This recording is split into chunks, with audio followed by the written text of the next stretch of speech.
13절에서 23절까지의 말씀을 같이 보도록 하겠습니다. 골로새서 1장 13절에서 23절까지의 말씀입니다. 그가 우리를 흑암의 권세에서 건져내사 그의 사랑의 아들의 나라로 옮기셨으니 그는 보이지 아니하는 하나님의 형상이시요 모든 피조물보다 먼저 나신 이시니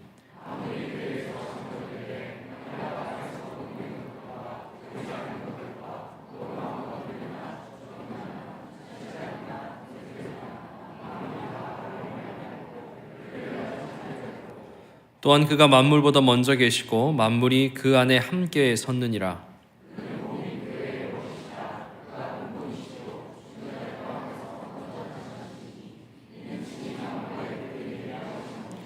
아버지께서는 모든 충만으로 예수 안에 거하게 하시고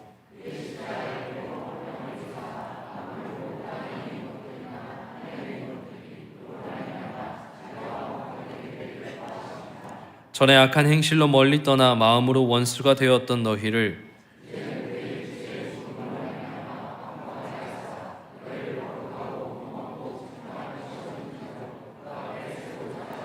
23절 만일 너희가 믿음에 거하고 터 위에 굳게 서서 너희 들은 바 복음의 소망에서 흔들리지 아니하면 그리하리라.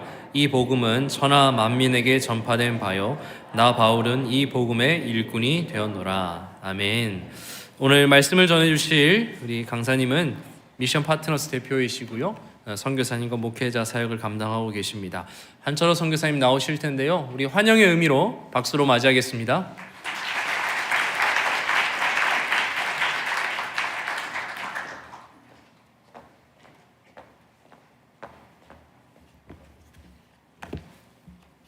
할렐루야.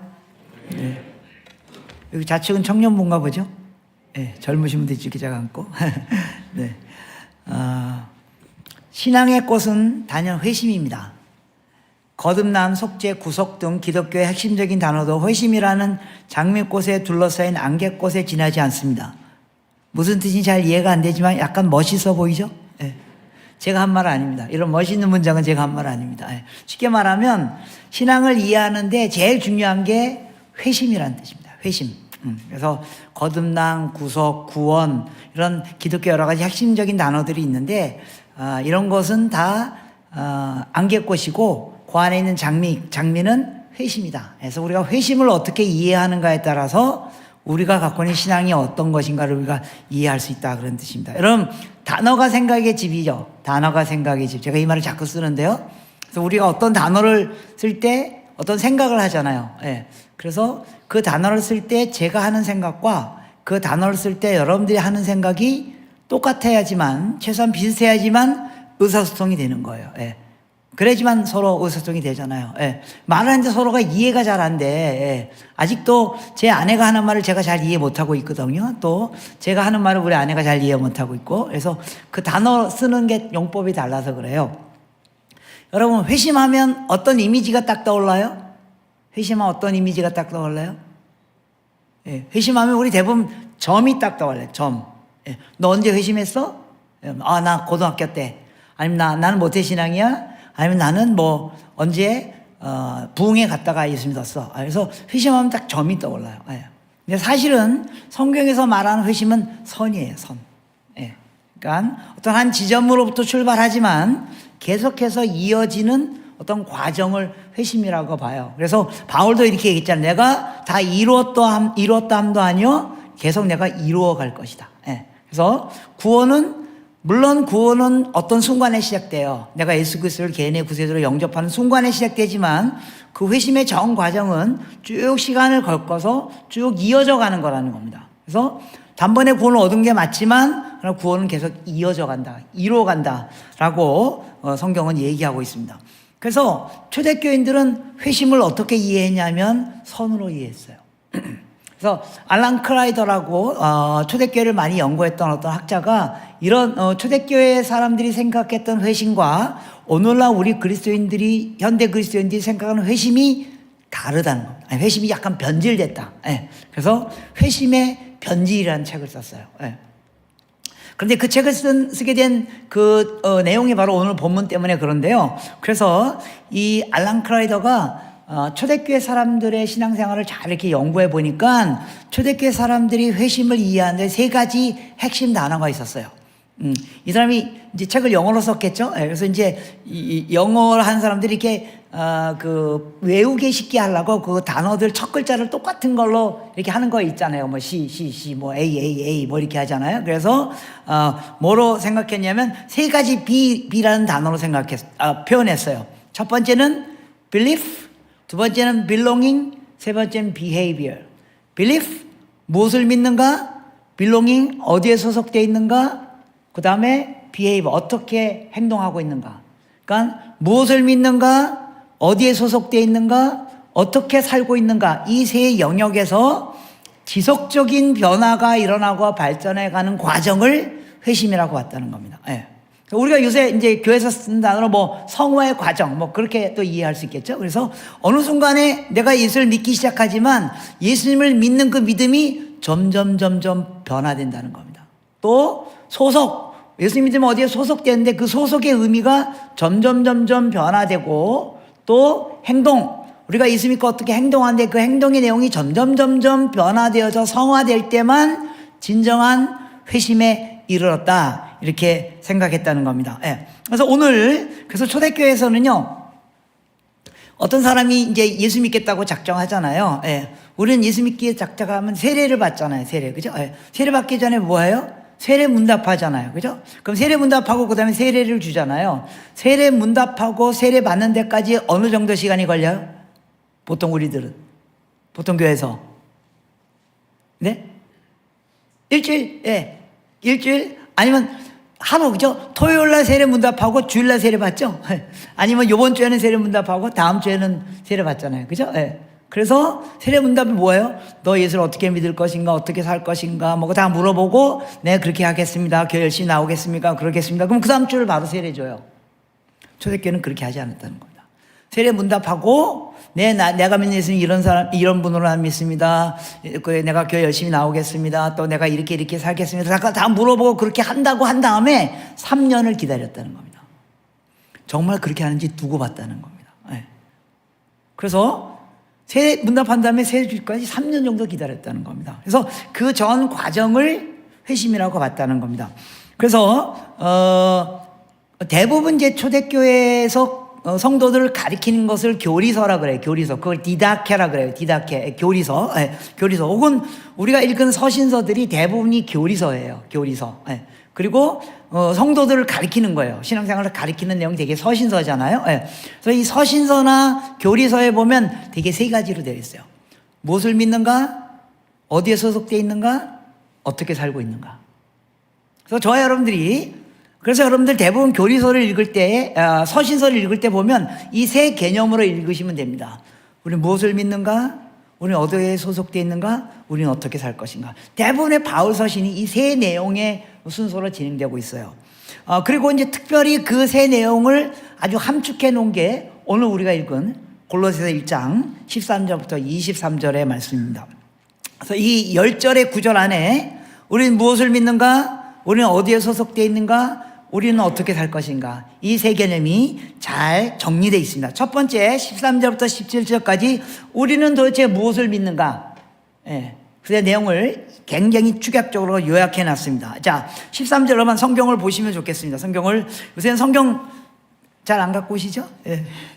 핸드폰 그것도 안 갖고 오시죠? 이렇게 다 올려주잖아요. 그죠? 예. 그래서 저도 자꾸만 이렇게 성경을 올려주는데 성경은 이렇게 들여다봐야 됩니다. 이렇게. 물론 젊은이들이나 핸드폰이라도 이렇게 봐야지만 나중에 가서 그걸 또 보거든요. 자, 그래서 13절 이렇게 시작됩니다. 그가 우리를 흑암의 권세에서 건져내사 그의 사랑의 아들의 나를 옮기셨으니 그 아들 안에서 우리가 속량 곧 죄사함을 얻었도다. 네, 여러분 성경의 언어들이 너무 특히 우리 젊은이들이 이해하기에는 너무 무슨 말이지?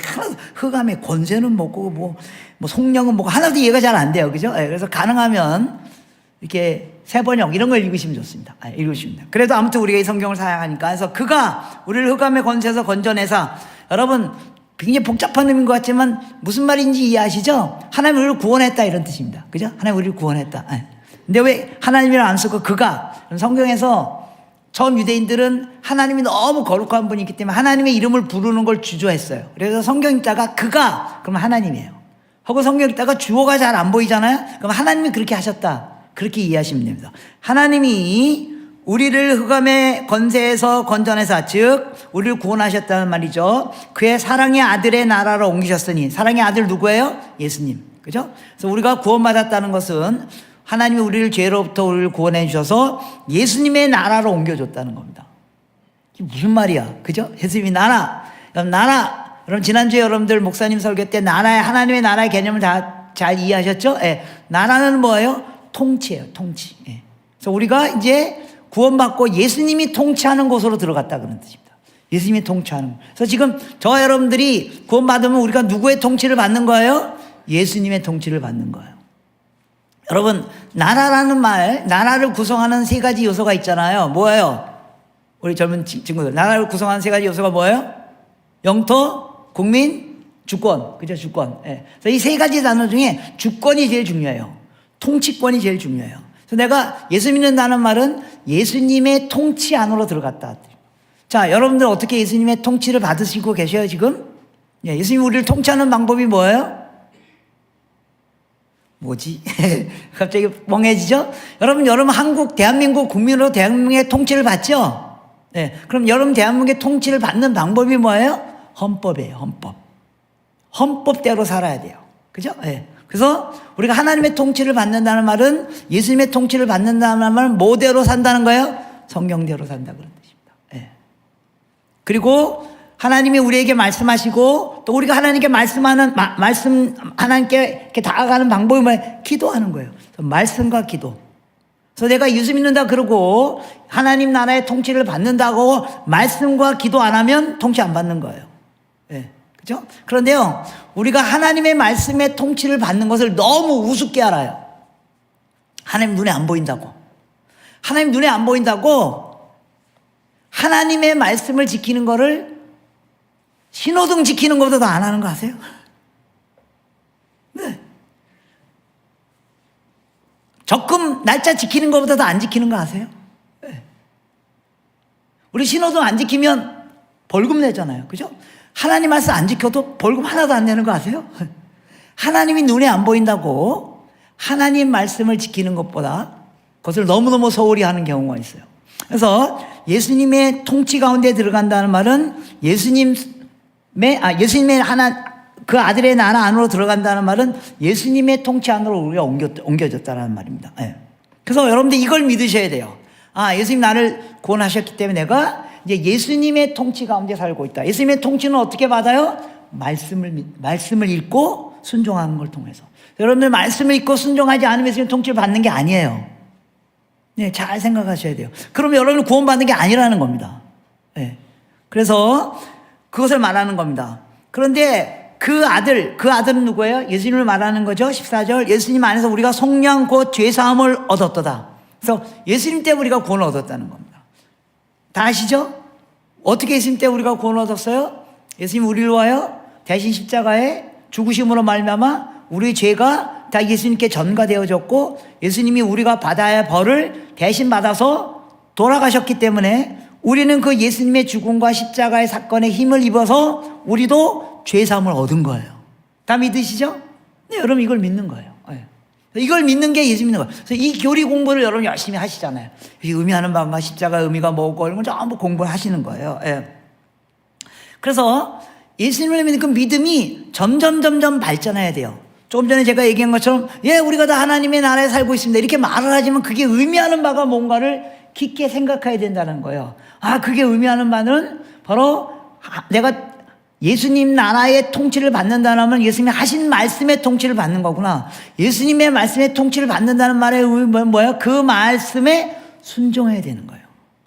여러분 빨간불 켜지면 쓰잖아요. 파란불 켜지면 가잖아요. 여러분 거기 순종하는 거예요. 우리 국가에 순종하는 거예요. 마찬가지로 예수님이 이렇게 하라 그러면 하고 이렇게 하지 말라면 하지 않는 것, 그게 예수님의 통치를 받는 거라는 거예요. 그래서 그게 점점 발전해야 된다는 것입니다. 그래서 초대교회 사람들이 예수님에 대한 생각이 조금씩 발전됐어요. 처음에는 예수님을 뭐라고 불렀어요? 그래서 복음서에 보면 예수님을 부르는 이름이 달라져요. 처음에는 예수님을 누구로 불렀어요? 나사렛 예수라고 불러요. 나사렛에 태어난 한 청년이네. 건정한 청년이네. 근데 어느 날 그 예수가 성전에서 말씀을 가르치는 거 보니까 어마어마한 거예요. 우와, 어마어마한 지혜와 지식과 영적 능력이 있는 거예요. 당시 서기관과 바리새인들도 깜짝 놀랄 정도로 그 말씀에 권위가 있는 거예요. 그래서 예수님을 뭐라고 불러요? 랍비라고 불러요. 선생님. 와, 당신이야말로 정말 성경을 제대로 가르치는 분이군요. 구약의 율법을 제대로 가르치는 분이요. 그래서 뭐예요? 그 선생을 따르기 시작해요. 그 내가 선생의 제자가 되겠습니다. 예수님을 막 쫓아다녀요. 그래서 한 3년 동안 예수님을 쫓아다니고 난 다음에 예수님이 하신 말씀을 다 조금씩 깨닫게 나고, 그 다음에 예수님이 특별히 십자가에 돌아가시고 부활하신 사건을 통해서 이들이 뭘 깨닫냐면, 이 예수님이 바로 메시아구나. 그래서 예수님에 대한 믿음이 바뀌는 거예요. 그냥 한 청년, 그 다음에 선생, 그 다음에 메시아. 그래서 그 다음에 예수님을 뭐라고 불러요? 예수 그리스도라고 불러요. 나사렛 예수 그리스도.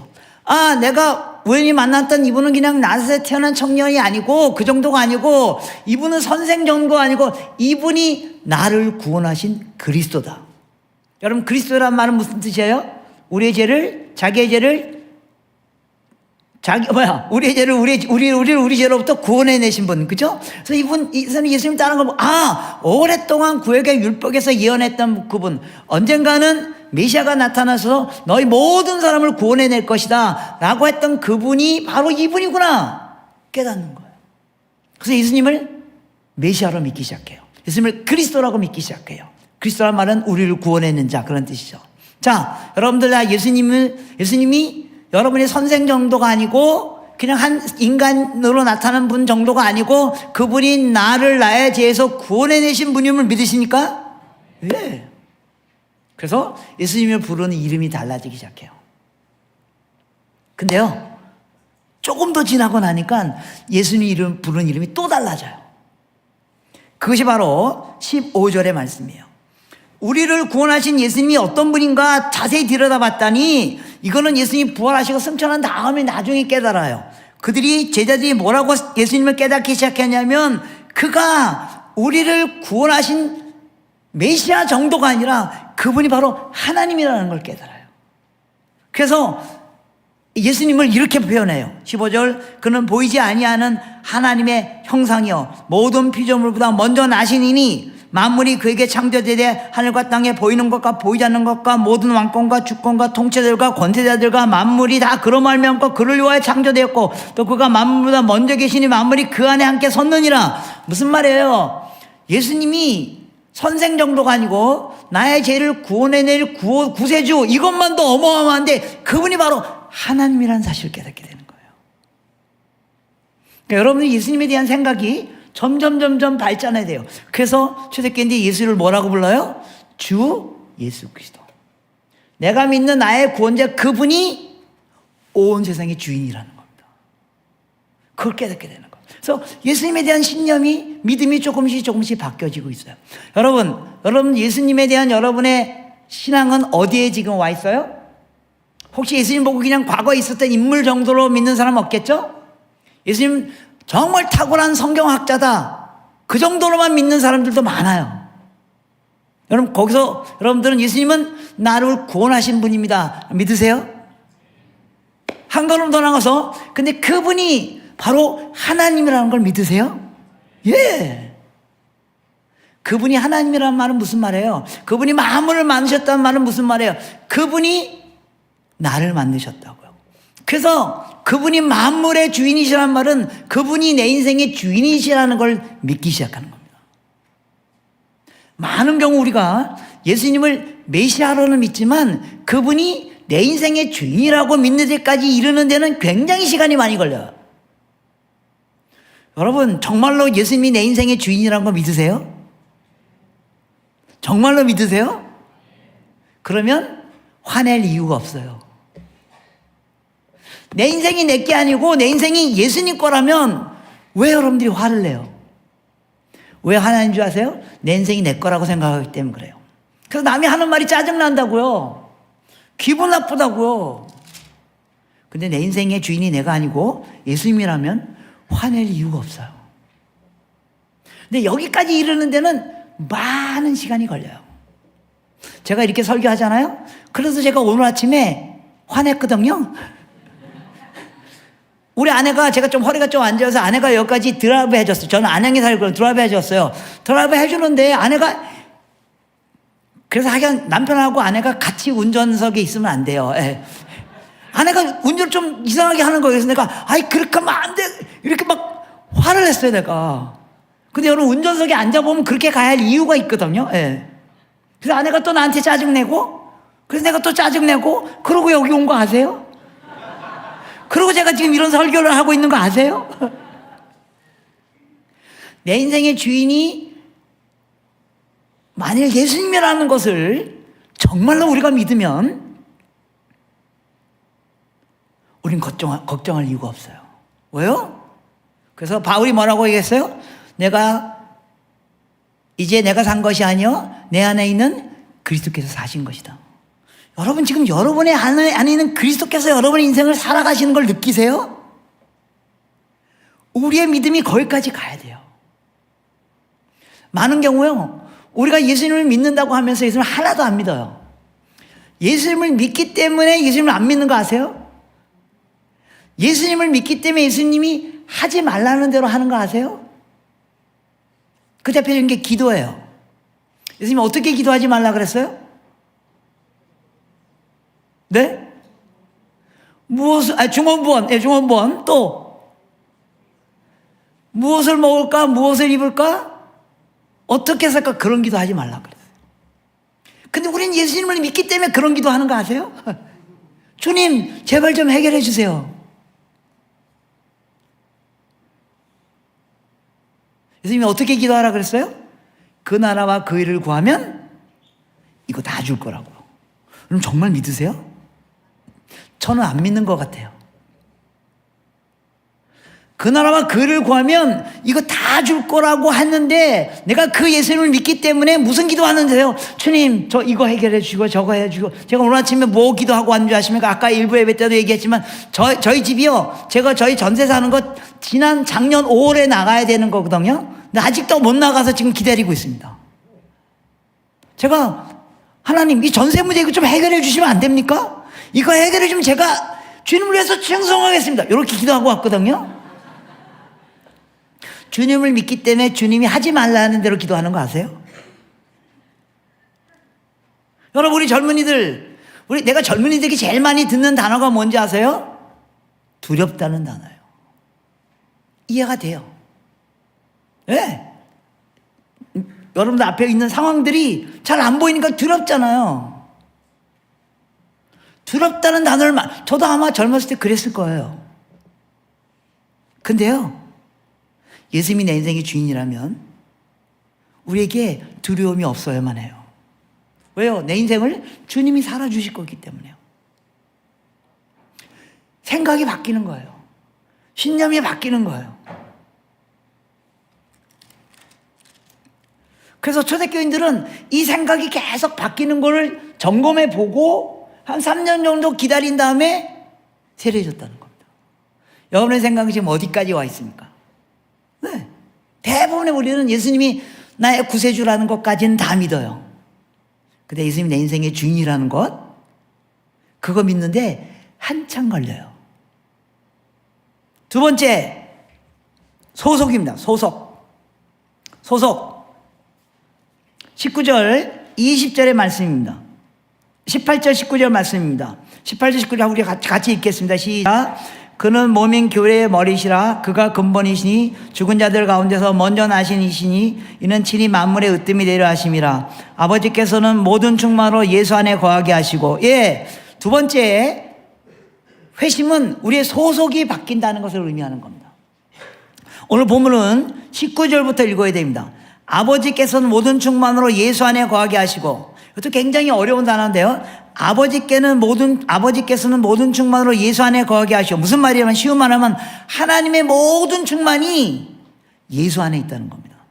그럼 충만이라는 단어가 굉장히 복잡한 단어잖아요. 그러니까 쉽게 말하면 여러분들이 하나님에게서부터 경험하고 싶은 모든 것, 하나님의 능력, 하나님의 은혜, 하나님의 하게 능력, 하나님의 거룩하신 하나님에 대해서 여러분들이 경험하고 싶은 모든 게 어디 있냐면 예수님 안에 있다는 겁니다. 근데 그 예수님이 교회의 머리이시라는 겁니다. 그래서 여러분들이 하나님께로부터 경험하고 싶은 모든 것을 어디에서 경험할 수 있냐면 지금 교회 안에서 경험할 수 있다는 겁니다. 그래서 초대교회에서는요, belonging, 아무리 예수 믿는다고 말해도 교회에 소속돼 있지 않으면 예수 안 믿는 거라고 말했다는 겁니다. 우리 그리스도인들이 갖고 있는 이게 서양 기독교의 영역 때문에요.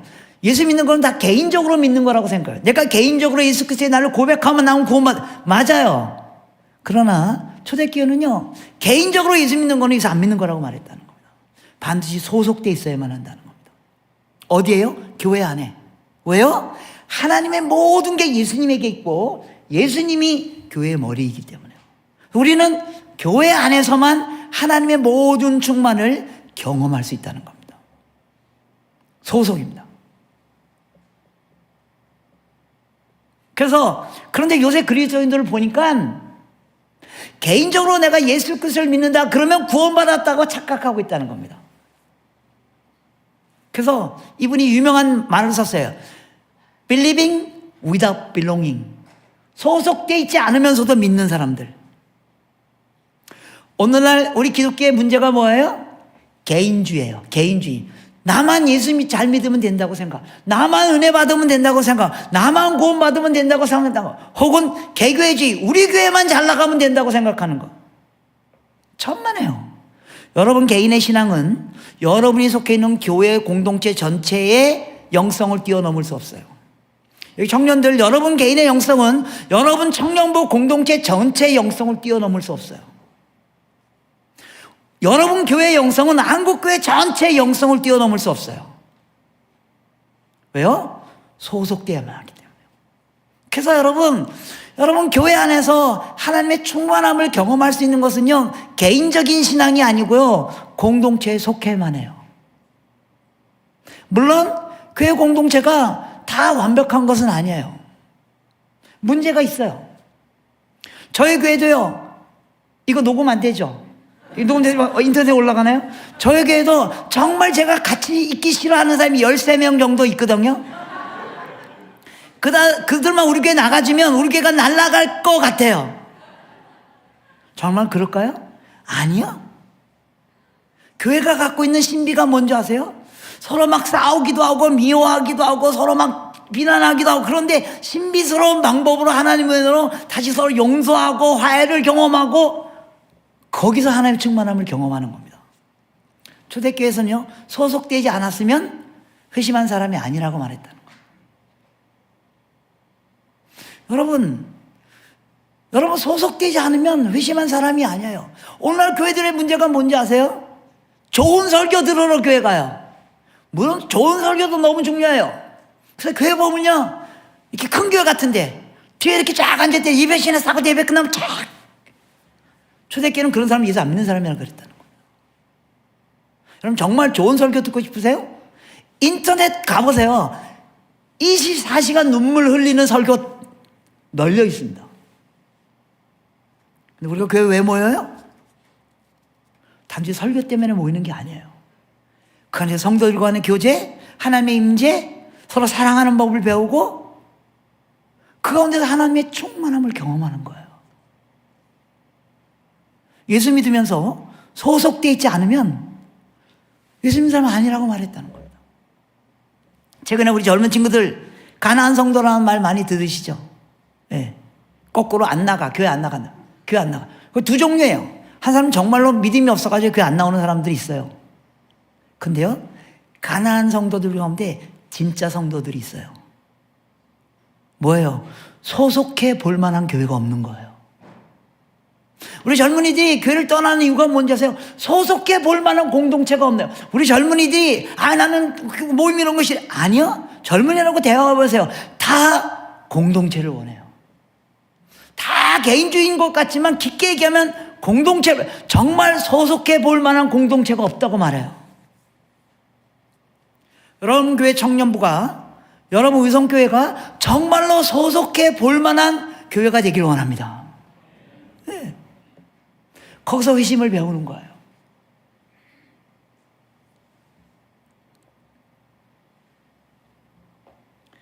세 번째, behavior, 행동입니다. 20절부터 23절에 나와 있습니다. 예. 초대교회는 20절부터 23절에 나와 있는 세 가지 행동을 하지 않으면 아직 예수 안 믿었다고 말했다는 겁니다. 20절 그 첫 번째 행동은요, 화평케 하는 일입니다. 두 번째 행동은 거룩을 위하여 피 흘리기까지 수고하는 행동입니다. 세 번째 행동은 23절에 있는 것처럼 복음을 전하는 일입니다. 이 세 가지 행동을 하는지 안 하는지 관찰해보고 안 하면 아직 회심 안 했다고 봤다는 겁니다. 첫 번째는요, 20절부터 23절입니다. 20절부터 20절입니다. 20절. 예. 첫 번째는 20절로 같이 읽겠습니다. 그의 십자가의 피로 화평을 이루사 만물 곧 땅에 있는 것이나 하늘에 있는 것이나 그로 말미암아 자기와 화목되기를 기뻐하심이라. 예, 무슨 말이냐 하면 화목하는 일, 화평케 하는 일에 참여하지 않는 사람은 예수 안 믿은 사람이라고 했다는 겁니다. 20절에 보면 이렇게 시작되죠. 그의 십자가의 피로 화평을 이루사. 그의 십자가의 피로 화평을 이루사. 누구의 십자가의 피라는 거예요? 예수님의 십자가의 피라는 뜻이죠. 그러면 주어가 없잖아요. 누가 그렇게 했다는 거야? 하나님이 예수님의 십자가의 피로 누구를 화평케 했다는 거예요? 하나님과 우리가 화평케 됐다는 겁니다. 제가 이미 설명했죠? 하나님이 예수님의 십자가의 죽이심으로 말미암아 하나님과 우리가 화평케 됐다는 거예요.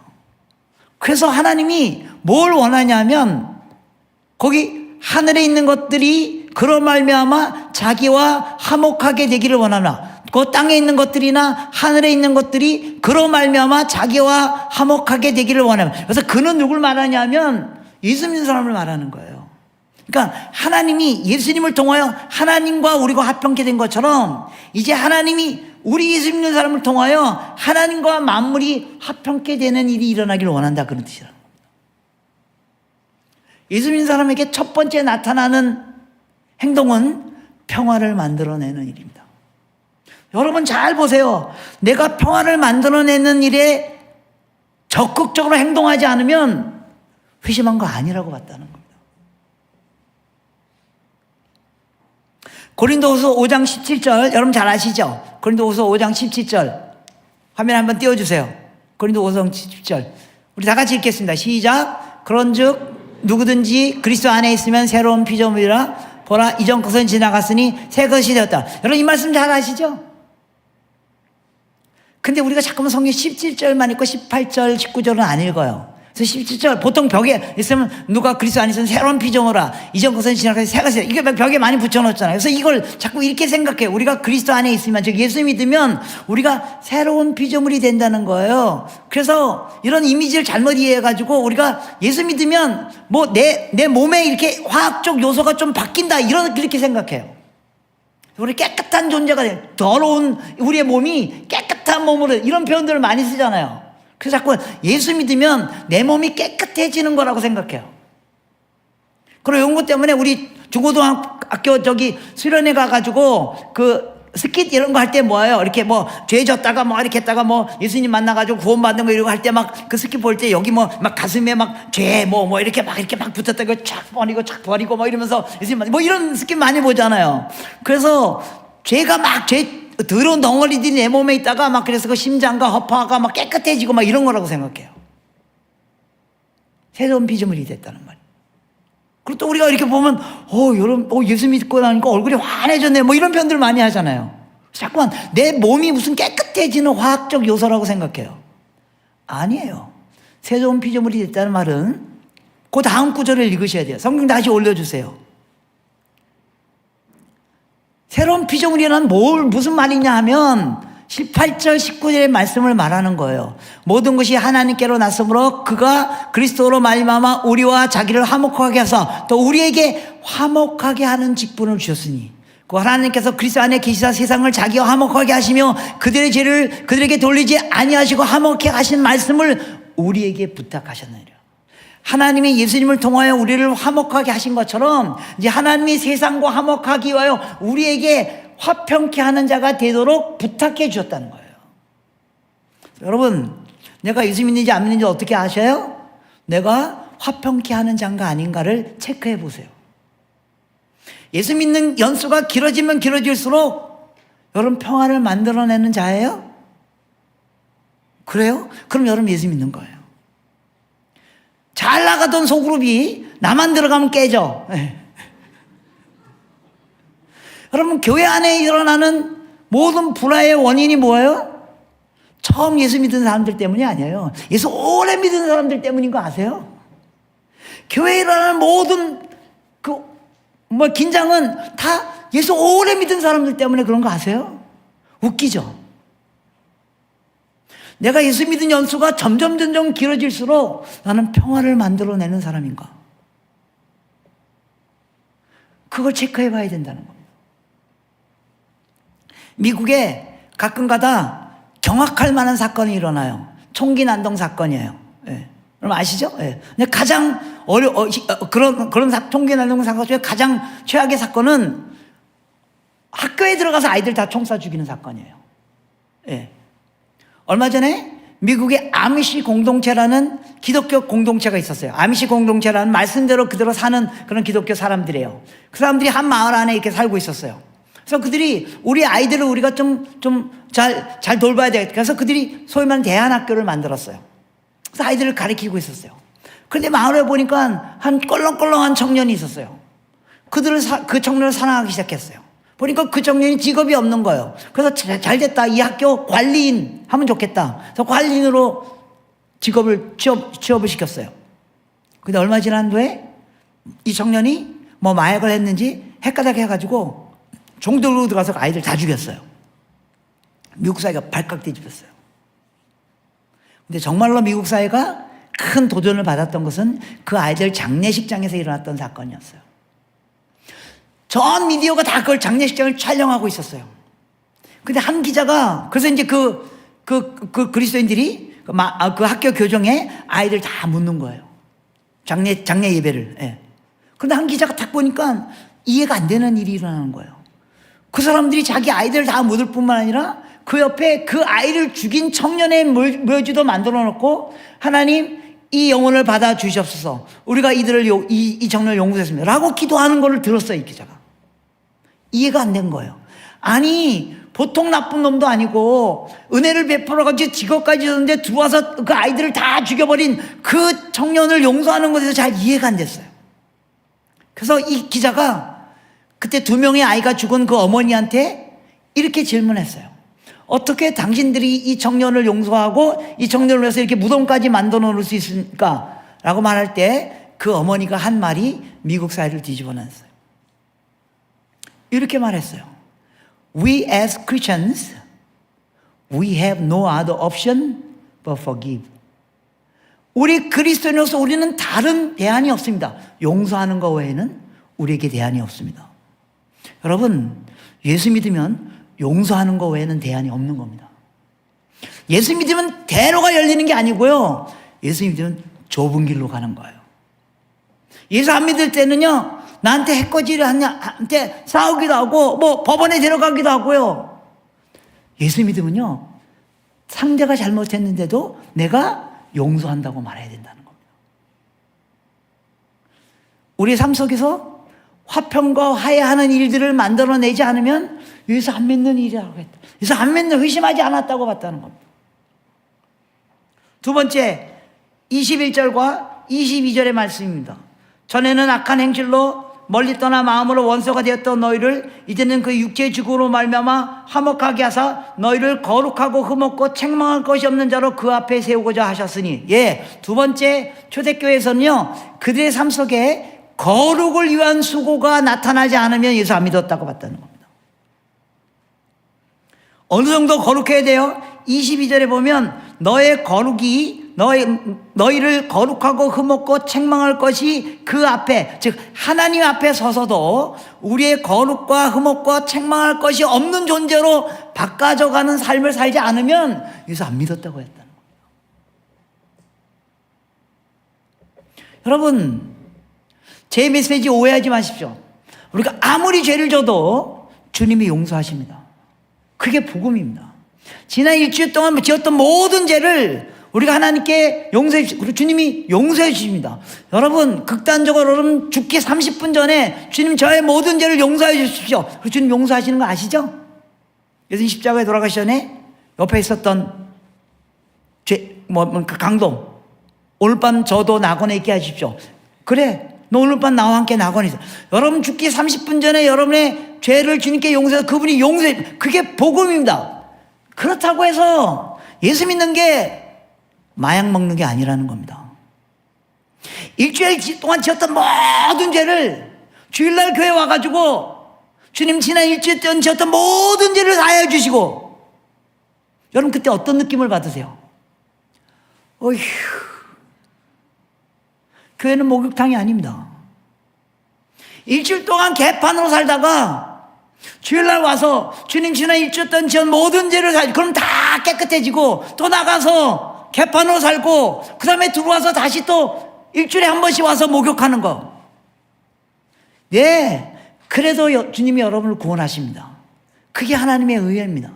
그렇다고 해서 예수 믿는 것은 목욕하는 게 아닙니다. 어제보다 오늘이 조금 더 거룩해져야 돼요. 오늘보다 내일이 조금 더 거룩해져야 돼요. 저 초대교회는 거룩을 위하여 피 흘리기까지 투쟁했다고요. 거룩을 위하여 피 흘리기까지 수고한 일을 하지 않으면 예수 안 믿은 거라고 했다. 세 번째, 그들에게 반드시 나타나는 행동이 뭔지 아십니까? 23절의 말씀입니다.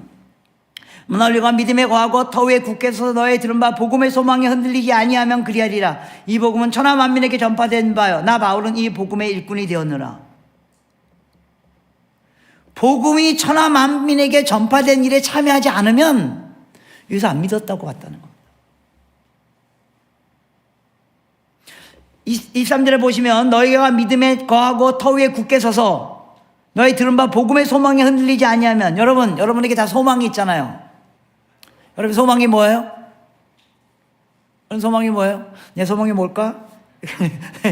소망도 없이 사시나요? 다 있겠죠. 그래서 소망이 뭘까? 뭐 이렇게. 그리고 아까 2부 예배 때 얘기했잖아요. 여기 젊은 사람들이 많이 있네요. 네. 우리 젊은 자매님들 뭐가 소망이에요? 여러분 최고의 소망이 뭐예요?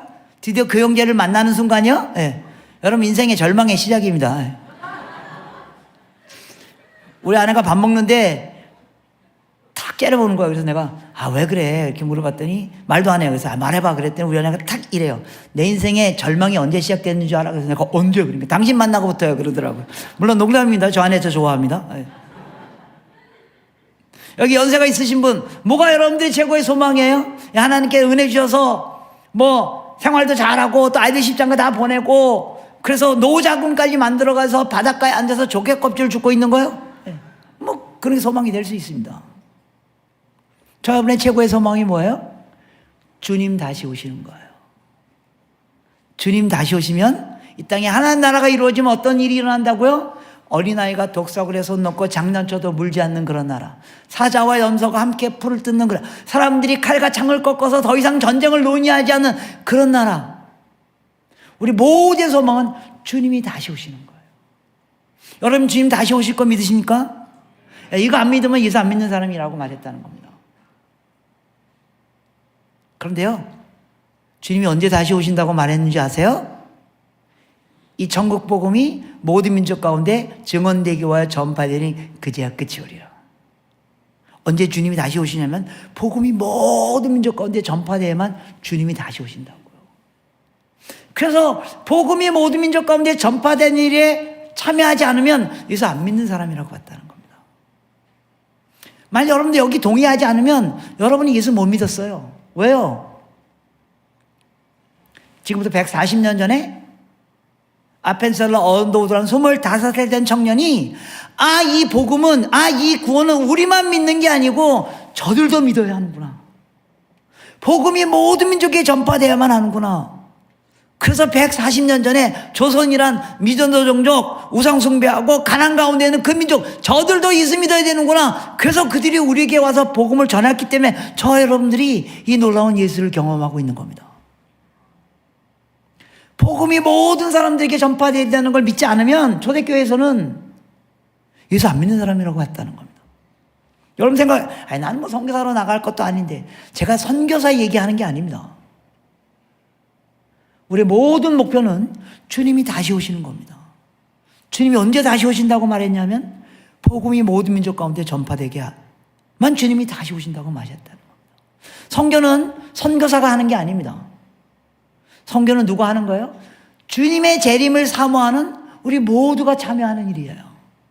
선교를 선교사에게 맡기는 게 선교를 망치는 길입니다. 선교는 선교사가 하는 게 아닙니다.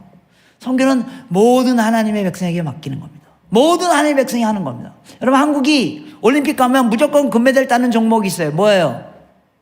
양궁입니다.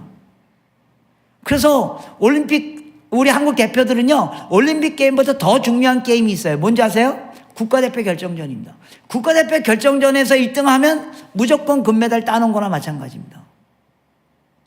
그래서 전 세계 사람들이요 한국이 양궁하면 이거잖아요. 그래서 전 세계 사람들이 어떻게 생각하는 줄 아세요? 한국 사람들이 다 양궁을 잘하는 줄 알아요. 저는 양궁 만져본 적도 없거든요. 한국이 정말 양궁을 잘하는 나라가 되려면 어떻게 돼요? 모든 사람이 양궁을 즐겨야 돼요. 시대에서 1등한 사람이 도대에 나고 도대에서 1등한 사람이 국가대표라고. 그래서 금메달을 따와야 되잖아요. 한국이 정말 선교 잘하는 나라가 되면 선교사 많이 보내는 게 중요한 게 아니고 그것도 보내야 돼요. 우리 모두가 선교할 수 있어야 돼요. 나는 외국에 나가지도 않는데요. 이거 옛날 패러다임이에요. 복음을 한 번도 들어보지 못한 미전도 종족들이 지금 우리 옆에 와 있는 거 아세요? 네. 한국이 250만 명의 외국 유학생들, 다문화 가정들 와 있는 거 아세요? 네. 여러분 조금만, 아마 이 지역도 마찬가지일 겁니다. 여기 외국 근로자들 많이 와 있잖아요. 조금만 시외로 쪽으로 나가면요. 보통 요새 초등학교 입학식 때 이중 언어로 입학식 하는 거 아세요? 한국어로만 하지 않아요. 의정부 같은 데 가면요. 한 중학교에 학생 전부가 아프리카 사람인 학교도 있어요. 한국 사회가 이렇게 바뀌고 있어요. 그들이 다 우리 옆에 와 있어요. 선교는 멀리 가는 게 아니에요. 다른 문화에 가는 거예요. 멀리도 가야죠. 근데 그들이 우리 옆에도 와 있어요. 여러분들이 삶의 매일매일 삶 속에서 선교하는 일에 복음을 나누려 참여하지 않으면 회심했다고 보지 않았다는 겁니다. 완전히 회심의 자리에 이르렀다고 보지 않았다는 겁니다. 이게 초대교회가 갖고 있었던 삶의 원리였어요. 정리하겠습니다. 우리가 정말로 회심했는가를 세 측면에서 생각해 보십시오. 여러분들이 예수를 어떤 분으로 믿고 계십니까? 내가 구원받고 천국 가는 할렐루야, 나 복받고 천국 가고 영생하고. 여러분 예수 믿는 사람들이 이 얘기만 하면요 예수 믿는 가장 이기적인 집단이에요. 세상에 살면서도 막 복받고 죽어서도 천국까지 가겠대. 그런 거 얘기하는 게 아니에요. 하나님이 모든 만물의 주인이신 걸 깨닫는 거예요. 예수님이 나를 창조하신 걸 깨닫고 모든 만물이 하나님의 나라에 들어가도록 하는 것, 그것까지 생각하는 그 믿음. 예수님이 내 인생의 주인이고 그래서 내가 나를 위해 사는 것이 아니라 내 안에 이제 예수 그리스도께서 사시는 그 삶을 살아가는 우리의 신앙의 믿음이 점점 발전해야 돼요. 두 번째, 소속이에요. 여러분 소속해 있어야 돼요. 어느 교회도 완벽하지 않아요. 그러나 소속할 때만 하나님의 충만함을 경험할 수 있어요. 세 번째, 우리의 삶이 바뀌어야 돼요. 삶이 안 바뀌면 예수 믿는 거 아니라고 얘기했다고요. 평화를 만들어내는 일, 거룩을 위하여 별일까지 투쟁하는 일, 복음이 모든 민족 가운데까지 전파되는 것을 소망하고 그 삶에 참여하는 일. 그건 단순히 선교사만 되는 것이 아니라 우리 주변에 와 있는 외국 근로자들, 다문화 가정들, 또 여러분 교회가 하고 있는 단기 선교 여행에 참여하는 일, 한번 가보세요. 한번 가보세요. 정말로 단기 선교 한번 가보시면 왜 선교에 관심 있는 분들이 저러는가를 여러분 누리실 수 있습니다. 한번 가보세요. 평생 가지 않아도 좋아요. 한번 가보세요. 하나님의 마음을 이해하게 될 것입니다. 이런 놀라운 역사가 여러분 가운데 일어나기를 축복하고 축원합니다. 하나님 아버지, 초대교인처럼 우리가 예수를 믿는 그 믿음이 점점 변화되게 축복하여 주시옵소서. 내가 구원받고 천국 가는 것 정도가 아니라 내 인생의 주인이 예수님을 깨닫는 지점까지 이르도록 좀 축복하여 주시옵소서. 우리 교회가 소속해 볼 만한 공동체가 될 수 있도록 축복하여 주시옵소서. 우리의 행동이 평화를 만들어내고 거룩을 추구하며 그리고 복음이 땅끝까지 전파되는 그런 삶을 삶으로 진정한 회심의 공동체가 될 수 있도록 축복하여 주시옵소서. 예수님의 이름으로 간절히 기도드리옵나이다.